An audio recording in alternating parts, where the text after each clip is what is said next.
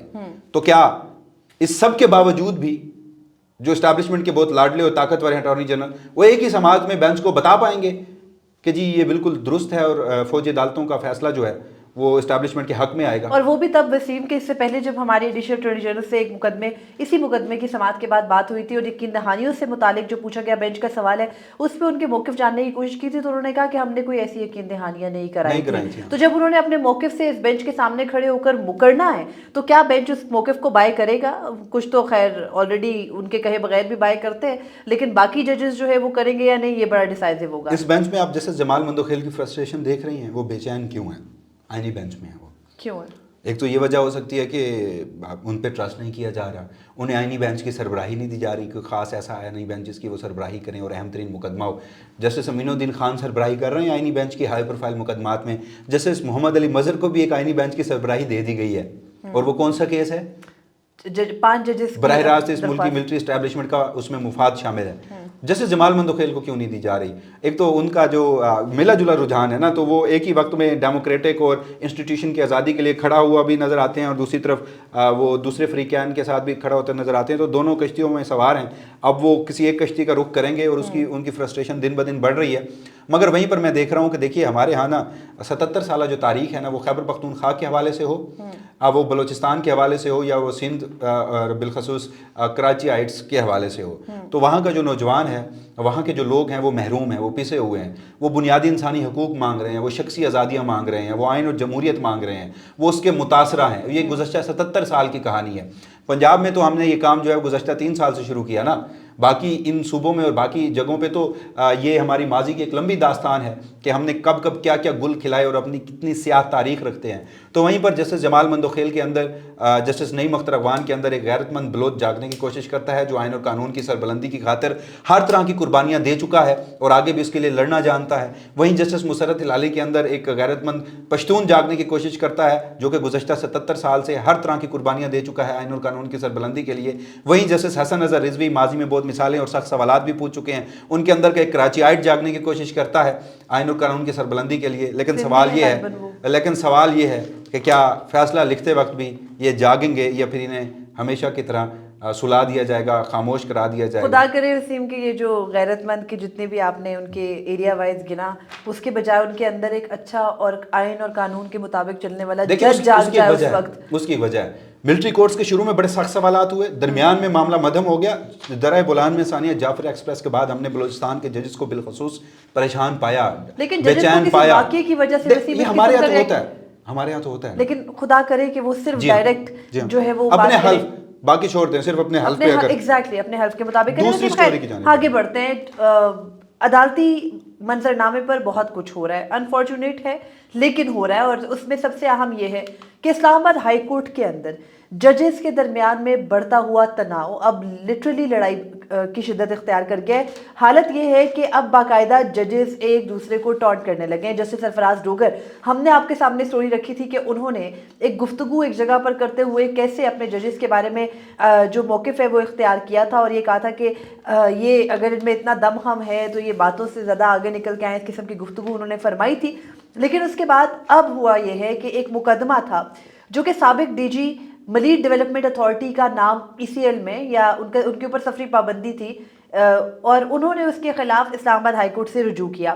سفری پابندی ان پر نیب کی سفارش پر تھی، اور اس پر ہوا یہ کہ جسٹس بابر ستار نے نہ صرف ان کا نام ECL سے نکالنے کا حکم دیا، ان پر سفری پابندی ہٹائی، بلکہ یہ بھی کہا کہ جو نیب یا D G immigration and passports ہے، مصطفیٰ جمال قاضی ان کا نام ہے، وہ ان کو واضح احکامات اسلام آباد ہائی کورٹ کے یہ جاری ہو چکے ہیں کہ نیب کی سفارش پر کسی کا بھی نام سفری پابندی کی فہرست میں شامل کرنا غیر قانونی عمل ہے، آئین کے مطابق نہیں ہے، ایسا نہیں کرنا. اور پھر کیا ہوا کہ جب یہ حکم انہوں نے دیا تو اس حکم پر کی تعمیل نہیں ہوئی. توہین عدالت کا مقدمہ آیا. جسٹس بابر ستار نے توہین عدالت کے مقدمے میں نیب کے ڈائریکٹر جو کہ متعلقہ ڈائریکٹر تھے، اور اس کے علاوہ D G immigration and passports جو کہ وزارت داخلہ کے ماتحت آتے ہیں، ان دونوں کو توہین عدالت کا نوٹس جاری کر کے پوچھا کہ کیوں نہ آپ کے خلاف توہین عدالت کی کارروائی کی جائے. اور اس کے ساتھ ہی انہوں نے تب یہ بھی حوالہ دیا تھا کہ اس ملک میں جس افسر کے خلاف توہین عدالت کی کارروائی کی جاتی ہے اس کو ہیرو بنا کر میڈلز پہنائے جاتے ہیں، اور اس کا بیک گراؤنڈر جو تھا وہ اسلام آباد کے جو ڈپٹی کمشنر ہیں ان کو تمغہ امتیاز ملنے کا معاملہ تھا. تو بہرحال سزا یافتہ مجرم ایگزیکٹلی جسٹس بابر ستار کی عدالت سے ان کو توہین عدالت کا مرتکب قرار دیا گیا تھا. تو جسٹس بابر ستار نے ان سخت ریمارکس کے ساتھ جب توہین عدالت کا نوٹس کیا تو توہین عدالت کے نوٹس کے خلاف سرکاری وکلا یا یہ جو افسران تھے یہ چلے گئے ڈویژن بینچ کے سامنے عبوری حکم نامے کے خلاف یہ درخواست لے کر کہ اس کو معطل کیا جائے. ہوا یہ کہ جسٹس سرفراز ڈوگر اور جسٹس محمد آصف بیٹھے، اور انہوں نے بیٹھ کر یہ جسٹس بابر ستار کا فیصلہ معطل کر دیا. جسٹس بابر ستار نے اپنے سامنے جو اگلی تاریخ مقرر کی تھی اس کو انہوں نے لنک کیا تھا کہ جب جوابات آ جائیں گے توہین عدالت کے نوٹس کے تو اس کے بعد وہ کارروائی کریں گے. اس سے پہلے ہی حکم نامہ معطل ہو گیا تو جسٹس بابر ستار نے کیس کے بغیر ہی اس بات پہ ایک حکم نامہ جاری کیا اور انہوں نے کہا 7 صفحات پر مشتمل حکم نامے کے اندر جو ایڈمنسٹریٹو سائٹ پر بلا کر انہوں نے پوچھا جو جوڈیشل افسران ہیں ان سے کہ کیسے آپ نے ایک مقدمہ میرے سامنے ابھی عبوری حکم تھا, عبوری حکم کو آپ نے وہاں پر چیلنج بھی ہو گیا, اس پر حکم نامہ بھی آ گیا, آپ نے میرا فیصلہ بھی معطل کر دیا, یہ کیسے کیا جا سکتا ہے. اور انہوں نے اس مقدمے کے اندر آج حکم نامہ جاری کر کے جو اپنا فیصلہ ہے اوریجنلی اس پر جب جواب مانگا ایڈمنسٹریٹو سائٹ پر بھی تو اسی دن یعنی آج ہی جسٹس سرفراز ڈوگر اور جسٹس محمد آصف کا بینچ بیٹھا اور انہوں نے جسٹس بابر ستار کا آج ہی جاری کردہ فیصلہ بھی معطل کر دیا. تو اسلام آباد ہائی کورٹ ان نٹ شیل ان دنوں یہی چل رہی ہے. اور انہوں نے اس کے ساتھ آبزرویشنز یہ تھیں کہ جسٹس بابر ستار کو غالباً ایک نجی میڈیا ہاؤس کا نام لیا گیا, جنگ یا جیو جس کے ساتھ پہلے جسٹس بابر ستار جو ہے وہ ایز اینالسٹ جو کہ جوڈیشل سائٹ پہ ایکسپرٹ تھے اس طرح سے منسلک تھے جیسے منیب فاروق وغیرہ. جی ہاں, تو ان حوالہ دے کر یہ کہا گیا کہ انہیں آرٹیکل چھپوانے کا شوق ہے, جب مقدمہ ان کی عدالت میں سماعت کے لیے مقرر نہیں تھا تو یہ فیصلہ کیسے دے سکتے تھے. تو مریم میں آج اپنی بھی تھوڑی سی تصحیح کرنا چاہتا ہوں. آپ کو یاد ہوگا کہ ہم نے کہا تھا کہ جو میری ایک آبزرویشن تھی یا مجھے لگتا تھا کہ جسٹس امین الدین خان بنی نوع انسانی تاریخ کے عظیم ترین جج ہیں, تو جسٹس سرفراز ڈوگر کو بھی اب اسی فہرست میں شامل کر لیں. وہ جسٹس امین الدین سے تو تھوڑے سے کم اہلیت رکھتے ہیں لیکن انہی کیٹیگری میں آتے ہیں. یعنی جو آئین اور قانون میں نہیں ہے وہ ان کا وزڈم انہیں بتاتا ہے, جو آئین اور قانون میں نہیں ہے, جو اس ملک کی ملٹری اسٹیبلشمنٹ کی حکومت وقت کی منشا ہے وہ کرتے ہیں. وہ ان آزاد ججز جو کہ اپنی انڈیپینڈنس کے حوالے سے, اپنے حلف کے حوالے سے ہر قسم کی ریاستی بربریت اور فسطائیت کا سامنا کرنے کے باوجود بھی آج اپنے حلف کے ساتھ کھڑے ہیں. ان کے سامنے اگر کوئی بھی کیس ایسا ہو جو ریاستی مفاد کے خلاف ہو, موجودہ رجیم کے خلاف ہو, نہ صرف ان سے آئین اور قانون کے منافی واپس لیتے ہیں بلکہ نہ ہی عدالتی نظائر انہیں یہ اجازت دیتی ہے, نہ آئین اور قانون انہیں اجازت دیتا ہے, وہ کیسز واپس بھی کرتے ہیں. وہ اسی حوالے سے ہم نے دیکھا کہ نہ صرف سخت آبزرویشنز بھی دیتے ہیں. وہیں آج کے روز ایک اور بڑی ڈیولپمنٹ ہوئی ہے. جسٹس سمن امتیاز یہ اگین انہی ججز میں شامل ہیں کہ جو اپنے حلف کی پاسداری اور اس ملک کی ملٹری اسٹیبلشمنٹ یا خفیہ ایجنسیوں کی جانب سے جو جوڈیشل انکروچمنٹ کی جا رہی تھی اپنی مرضی کے پولیٹیکل آؤٹ کمز لینے کے لیے, اپنی مرضی کی پولیٹیکل سسٹم شیپ کرنے کے لیے, تو اس کے خلاف کھڑی ہوئی تھیں اور پھر اس کی سزا بھی انہیں مختلف معاملات کی صورت میں بھگتنی پڑی. تو ان کے خلاف جسٹس جو ایک اسلام آباد ہائی کورٹ کے صدر ہیں واجد گیلانی صاحب بنے تو پاکستان تحریک انصاف اور انٹائی 26 امینڈمنٹ نیریٹو کے ووٹوں کے ساتھ تھے. پھر انہوں نے اعظم نذیر تارڑ اور کچھ لوگوں سے ملاقاتیں کی اور مینج ہوئے. اسلام آباد ہائی کورٹ میں ججز کے حق میں جو درخواست دائر کی گئی تھی وہ واپس لی گئی اور پھر انہوں نے جسٹس سمن رفت امتیاز کے خلاف ایک انتہائی غلیظ پروپیگنڈا شروع کیا. باقاعدہ صحافیوں کو بلایا اور غصے میں کہا کہ معزز جج صاحبہ جو جسٹس سمن ہیں وہ بدتمیز جج ہیں, اور اگر موجودہ نظام کے حامی ججز میں سے کسی کے خلاف کوئی بار کا جو صدر ہے وہ اس طرح کی آبزرویشن دیتا ہے تو آج پتہ نہیں اس کے خلاف کیا کچھ ہو سکتا تھا, لائسنس ملتوی ہو جاتا. انہوں نے کہا نہایت بدتمیز عورت ہے اور اس قسم کے الفاظ انہوں نے استعمال کیے. اس کے خلاف جو خواتین وکلا ہیں انہوں نے اپنی ایک سٹیٹمنٹ جاری کی ہے جس میں ایمان مزاری, زینب جنجوعہ اور دیگر جو وکلا ہیں وہ انہوں نے اس کے سگنیچرز کے ساتھ یہ جاری کی ہے سٹیٹمنٹ جس میں انہوں نے یہ کہا ہے کہ نہ صرف بار کے یہ صدر جو واجد گیلانی ہے وہ یہ واپس لیں اپنا بیان بلکہ معافی بھی مانگے, اور ساتھ ہی انہوں نے یہ کہا ہے کہ اس قسم کے بیانات دینا ایک بار کے صدر کی جانب سے کسی خاتون جج کے بارے میں, جبکہ عدلیہ وہ ادارہ ہے, وہ ہمارے ملک کا ایک اب تو خیر محکمہ ہے, اس محکمے کے اندر خواتین کی جو نمائندگی ہے وہ نہ ہونے کے برابر ہے مردوں کے مقابلے میں. تو وہاں پر اگر کوئی جج آ کر اپنے فرائض انجام دے رہی ہیں تو ان کے بارے میں اس قسم کی زبان استعمال کرنا ناقابل قبول ہے. ان وکلا نے وسیم یہ بھی کہا ہے کہ جو واجد گیلانی کا بیان ہے وہ پدر شاہی کی جو ہے وہ جو اس ملک کے اندر ایک انگریوڈ قسم کی روایت ہے اسی کی طرف اشارہ کرتا ہے, اور ان کو فوری طور پر اس قسم کی سٹیٹمنٹ کو واپس لینا چاہیے. کسی بار کے صدر کو یہ زیب نہیں دیتا کہ وہ کسی خاتون جج کے بارے میں اس قسم کی ریمارکس سے انفیکٹ کسی بھی جج کے بارے میں دے. بہرحال یہ ایک اپڈیٹ اور وسیم آخر میں اور ایک دو اور معاملات بھی ہیں وہ جلدی سے ڈسکس کر لیتے ہیں. توشہ خانہ 2 کیس کی سماعت بھی وہ آج کے روز ملتوی کر دی گئی ہے کیونکہ اڈیالہ جیل میں سماعت ہوتی ہے اور عمران خان کی جو ملاقاتیں ہیں ان پر پابندی عائد ہے کہ کہیں وکلا اور ان کی فیملی جا کر مل نہ لے. عمران خان توشہ خانہ 2 وہ مقدمہ ہے جو ڈیلی کے حساب سے روزانہ کی بنیاد پر اس کی سماعت ہو رہی تھی, اور فیبرری کے بعد یعنی فروری 2025 کے بعد آج اپریل بھی ختم ہو رہا ہے, اپریل تک یہ 3 ماہ گزر گئے, کوئی سماعت نہیں ہوئی ہے اس توشہ خانہ 2 کے مقدمے کی، اور اس کے پیچھے ایک اندیا یہ بھی دیا جا رہا ہے، اشارہ یہ بھی دیا جا رہا ہے کہ شاید عمران خان جب باقی تمام تر مقدمات میں بری ہو گئے تو پھر اس مقدمے کو ایک ہتھیار کے طور پر استعمال کیا جانا ہے، تو اس لیے اس مقدمے کی سماعت آگے نہیں بڑھائی جا رہی. اور دوسری وجہ عمران خان سے ملاقات کی بھی ہے. عمران خان کے اوپر مقدمہ کوئی بھی نہ ہو، جہاں تک معاملات لے کے گئے ہیں کون سا آئین اور قانون کے مطابق اور عدالتی نظائر کے مطابق جو ہے ہماری عدالتیں یا باقی معاملات کام کر رہے ہیں، تو بہرحال یہ ایک الگ ڈیبیٹ ہے. وہیں پر اسلام آباد ہائی کورٹ میں آج ایک مقدمہ جس میں یہ پتہ چلا کہ علیمہ خان عمران خان کی بہن ہے، ان کے اوپر بھی سفری پابندیاں، ان کا نام ECL میں ہے اور وہ سفر کرنا چاہتی تھیں اس سارے ٹائم سپین میں، کیونکہ وہ شوکت خانم اور نمل کے بورڈ آف گورنرز میں سے ایک رکن ہے، اور وہ اس حوالے سے جو ان کا ایک چیریٹی کا ایونٹ تھا وہاں پر وہ شرکت کرنا چاہتی تھیں، اور فنڈ ریزنگ کی تقریب تھی، بیرون ملک جانا تھا. پتہ چلا کہ ان کا نام ECL میں ہے. اسلام آباد ہائی کورٹ میں درخواست دائر کی گئی اور اس درخواست پر سماعت جو ہے وہ آج کے روز کی ہے. جسٹس خادم حسین سومرو نے، اگین ٹرانسفر شدہ اور مسلط شدہ جج ہیں، سندھ ہائی کورٹ سے آئے ہیں.